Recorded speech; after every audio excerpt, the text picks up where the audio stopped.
हाय मेरे दोस्तों, आप सभी कैसे हैं। मैं आशा करता हूं कि आप सभी काफ़ी अच्छा होंगे।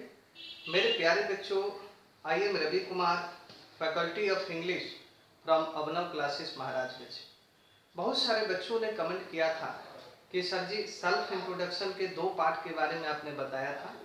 एक जो पार्ट बताया था उसमें फॉर्मल इंट्रोडक्शन के बारे में बताया था और दूसरा जो पार्ट आपने बताया था इनफॉर्मल इंट्रोडक्शन के बारे में बताया था। बहुत सारे बच्चों ने कमेंट किया कि सर जी इनफॉर्मल इंट्रोडक्शन को यदि देना हो तो हम किस तरीके से इनफॉर्मल इंट्रोडक्शन को दे सकते हैं। तो मेरे प्यारे बच्चों, आप सब मेरे साथ जुड़े रहिए और मैं आप सबको आश्वासन दिलाता हूं कि कुछ ही दिनों के अंदर में आपको अंग्रेजी इतनी आसान लगने लगेगी कि आप कहेंगे कि वाह, अंग्रेजी मेरे फेवर में आ गई।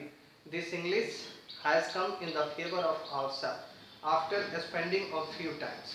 तो मेरे प्यारे बच्चों, आज जो हम लोग डिस्कस करेंगे बच्चों, इनफॉर्मल इंट्रोडक्शन के बारे में हम लोग डिस्कस करेंगे। Now we are going to discuss about informal introduction. मेरे प्यारे बच्चों, आज का जो हमारा सेशन होगा उसमें हम लोग सीखेंगे इनफॉर्मल इंट्रोडक्शन के बारे में। इनफॉर्मल इंट्रोडक्शन मेरे प्यारे बच्चों, जहाँ तक हम बात करें इनफॉर्मल इंट्रोडक्शन की, तो सबसे पहले हमें यह जान लेना है कि यह इनफॉर्मल इंट्रोडक्शन क्या है। What is your informal introduction. आप इनफॉर्मल इंट्रोडक्शन की जहाँ तक बात करते हैं, मैंने प्रीवियस क्लासेस में आप सबको बताया था कि यदि रिलेटिव के साथ में आप इंट्रोड्यूस होना चाहते हैं तो that is known as informal introduction. उसे हम इनफॉर्मल इंट्रोडक्शन कहते हैं।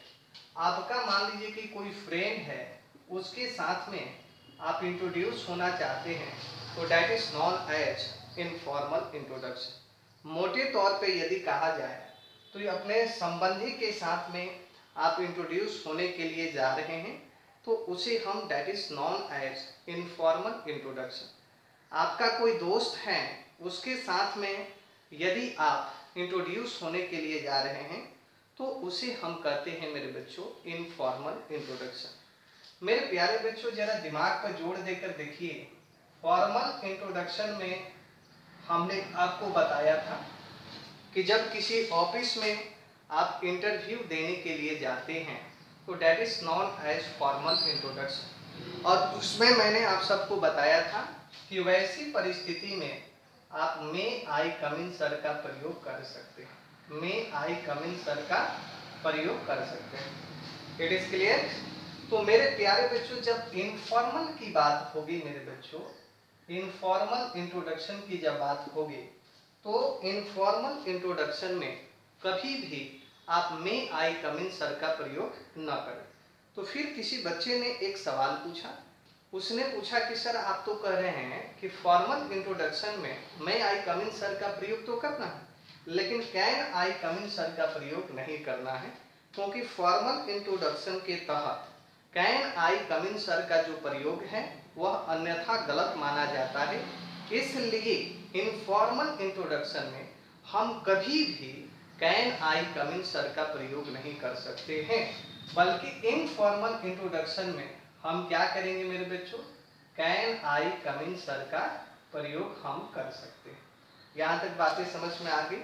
मेरे प्यारे बच्चों, किसी और बच्चे ने पूछा कि सर जी आप तो कह रहे हैं कि इनफॉर्मल इंट्रोडक्शन में can I come in sir का प्रयोग कर सकते हैं, लेकिन इसके अलावा कोई दूसरा भी शब्द है जो कि इनफॉर्मल इंट्रोडक्शन के तहत आप उसे कर सकते हैं। तो मैंने उसे कहा यस, हाँ वैसा है। अगर can I come in sir आप कर दिए और इसके बदले में यदि आप किसी दूसरे वर्ड को यहाँ लाना चाहते हैं तो आपका वह वर्ड होगा could I come in sir. आप could I come in sir आप बोल सकते हैं। अगर could I come in sir भी नहीं हुआ तो आप एक और बोल सकते हैं would I come in sir. क्या बोल सकते हैं मेरे बच्चों, जरा बोलो। Would I come in sir का प्रयोग हम कर सकते हैं। लेकिन सवाल यह है कि in the formal introduction, whatever you are going to give that formal introduction, and there you can't use can I come in sir, you can't use could I come in sir, you can't use would I come in sir. But in the informal introduction and only you can use can I come in sir, could I come in sir, in spite of it, and you can use would I come in sir. तो मेरे प्यारे बच्चों, यदि informal introduction की बात अगर की जाए तो उस इनफॉर्मल इंट्रोडक्शन में आप can I come in sir, could I come in sir और would I come in sir. आप जरा याद कीजिए कि फॉर्मल इंट्रोडक्शन जब मैंने बताया था तो वैसी परिस्थिति में ग्रीटिंग्स करने के लिए बताया था, और चूंकि आप जानते हैं कि ग्रीटिंग्स का जो हिंदी होता है उसे हम लोग अभिवादन करते हैं। क्या कहते हैं मेरे बच्चों? अभिवादन करते हैं। तो फॉर्मल इंट्रोडक्शन में मैंने आप सबको बताया कि सुबह के समय में अगर इंटरव्यू हो रहा हो तो गुड मॉर्निंग सर हम बोल के दरवाजा नॉक करके इंटर करते हैं। अगर दोपहर के समय हो तो उसे गुड आफ्टरनून सर कहते हैं, और शाम का अगर समय हो तो उसे हम गुड इवनिंग सर कहते हैं। लेकिन मेरे प्यारे बच्चों, वो फॉर्मल इंट्रोडक्शन के लिए था। लेकिन जहां तक आप इनफॉर्मल इंट्रोडक्शन की बात करते हैं तो उस इनफॉर्मल इंट्रोडक्शन में आपको न ही गुड मॉर्निंग कहना होगा, नहीं गुड आफ्टरनून कहना होगा, और नहीं आपको गुड इवनिंग कहना होगा। तो फिर सवाल यह है कि हम कहें तो क्या कहें? मेरे प्यारे बच्चों, ग्रीटिंग्स आप हेलो कहेंगे, हेलो, उसके बाद कहेंगे हाय, उसके बाद आप कह सकते हैं व्हाट्सएप। क्या कह सकते हैं मेरे बच्चों? व्हाट्सएप। उसके बाद क्या कह सकते हैं मेरे? What's good. मेरे प्यारे बच्चों, ये सारी चीजें आप कर सकते हैं। आप बोले हेलो, आप बोले हाय, आप बोले व्हाट्सएप, और आप बोल सकते हैं व्हाट्स गुड मेरे बच्चों। ठीक है ना? इस तरीके से इनफॉर्मल इंट्रोडक्शन के तहत आपको ग्रीटिंग्स करना पड़ता है। जब आप ग्रीटिंग्स कर लिए तो उसके बाद आ जाइए आप नेम पर। नेम का मतलब क्या है मेरे बच्चों? आपका जो पर्सनल नाम है उस पर्सनल नाम को आपको बताना पड़ता है कि व्हाट इज योर नेम। मान लीजिए कि आपका नाम धीरज है तो आप उसे बोलेंगे I am Dheeraj, I am धीरज। क्या बोल सकते हैं मेरे बच्चों? आई एम धीरज। नाम को बोलने का एक और तरीका है मेरे बच्चों, उस तरीका के माध्यम से भी आप नाम को बोल सकते हैं। जैसे मैं आपसे कहूँ तो आप बोल सकते हैं कि माई नेम इज धीरज बोल सकते हैं मेरे बच्चों। माई नेम इज धीरज। एक और तरीका है मेरे बच्चों, उसको भी आप यहाँ यूज कर सकते हैं। यदि आप अपना नाम बताना चाहें तो आप कह सकते हैं कि आई माई सेल्फ एम धीरज बोल सकते हैं मेरे बच्चों। ठीक है ना? किसी बच्चे ने पूछा कि और कोई तरीका है जिस तरीके के माध्यम से हम अपने नाम को बता सकते हैं? तो उसका एक और तरीका है जो कि आप ऐसा यूज कर सकते हैं, this is Dheeraj Kumar, this is Dheeraj Kumar. मेरे प्यारे बच्चों, इन चारों तरीकों से आप अपना इनफॉर्मल इंट्रोडक्शन एक दूसरे के सामने आप रिप्रेजेंट कर सकते हैं। पहला क्या बोलना होगा मेरे बच्चों? आई एम धीरज कुमार। दूसरा बोलना होगा माई नेम इज धीरज, और तीसरा बोलना होगा कि आई माई सेल्फ एम धीरज, और लास्ट आपको बोलना होगा दिस इज धीरज कुमार। बहुत सारे बच्चे जो हैं कहते हैं कि सिर्फ my name is Dheeraj Kumar कह देंगे तो काम चल जाएगा। मेरे बच्चों, बिल्कुल इन चारों ऑप्शन में से आपको मन करे तो आप कह सकते हैं आई एम धीरज कुमार। आपको यदि मन करे तो आप कह सकते हैं my name is Dheeraj Kumar. आपको यदि मन करे तो आई माई सेल्फ एम धीरज कुमार कर सकते हैं, और finally this is Dheeraj Kumar कर सकते हैं। तो नेम को आप इस तरीके से आप रिप्रेजेंट कर सकते हैं बियॉन्ड एनीवन। तो मेरे प्यारे बच्चों, मैं आशा करता हूँ कि आपको मेरा यह वीडियो काफ़ी अच्छा लग रहा होगा। तो मेरे प्यारे बच्चों, please take a good review and then I could come on the next point. ठीक है मेरे बच्चों, आप एक रिव्यू ले लीजिए, उसके बाद हम चलेंगे कि प्लेस को किस तरीके से एक दूसरे के सामने हम रिप्रेजेंट करेंगे। माने प्लेस के बारे में वह कौन सा आइडिया है कि प्लेस के बारे में हम अपने आप को बता सकते हैं। सबसे पहले आप एक रिव्यू लीजिए।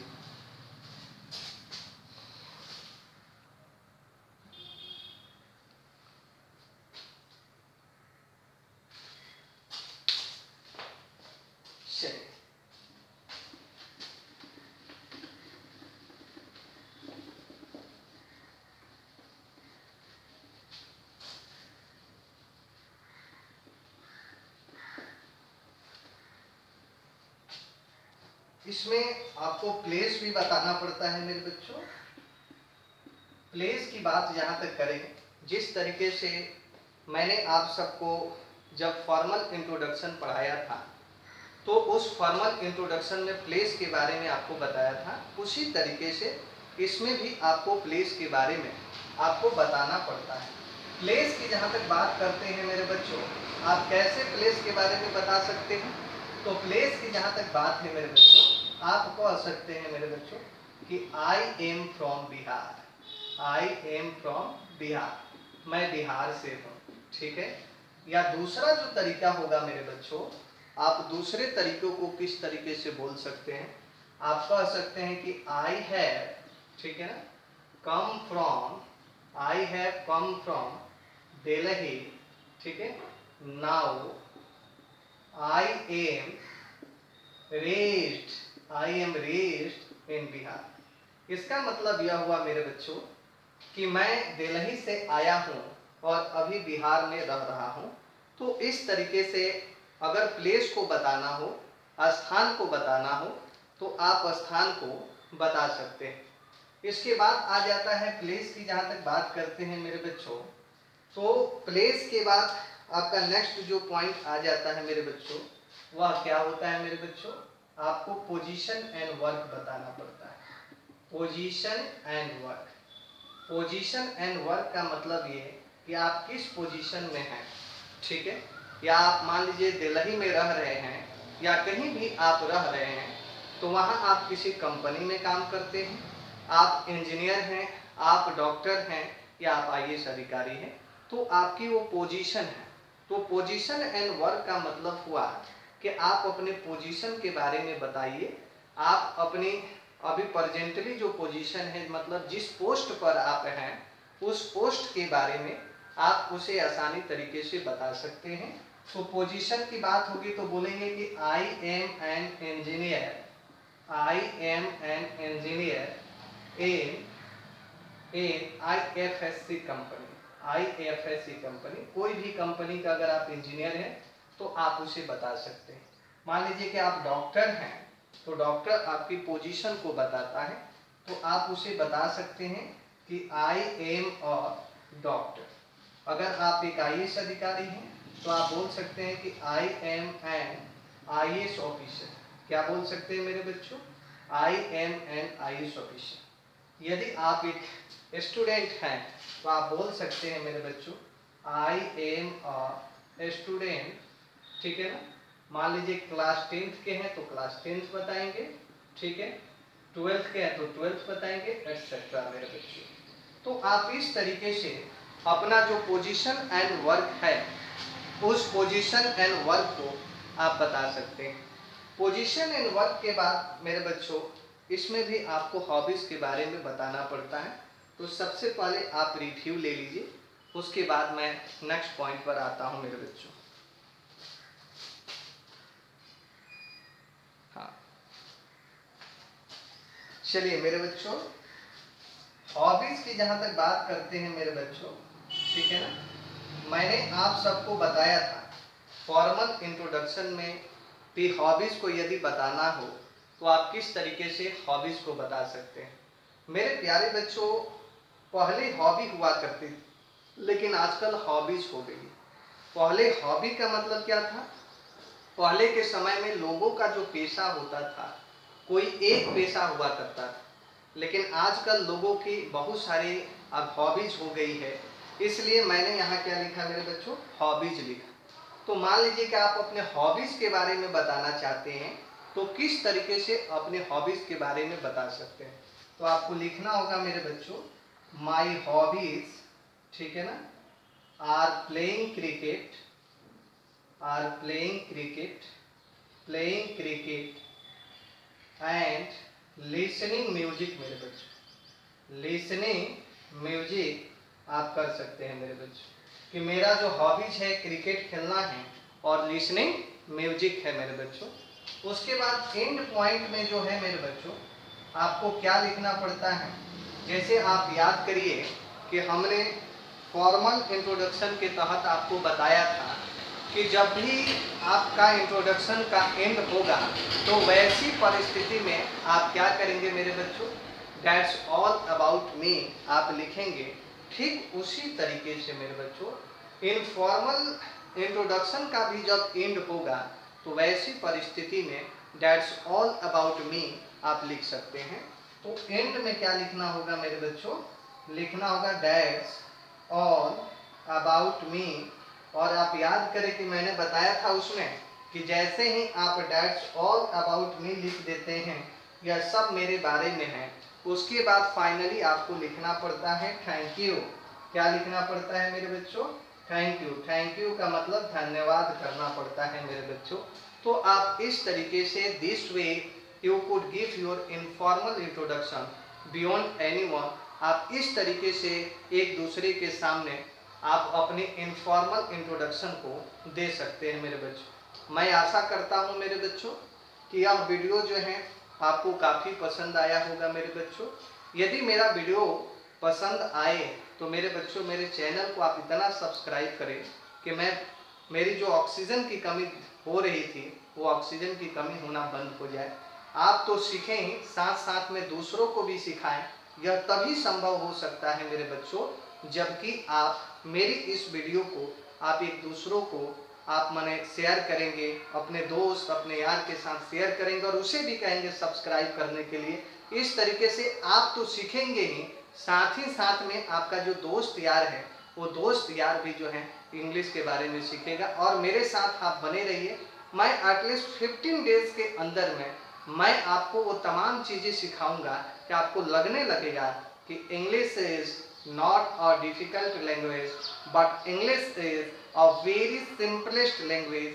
I am using a very grave word and that is known as simplest. My dear friends, we need to understand about the word means and simplest. What is the meaning of simplest?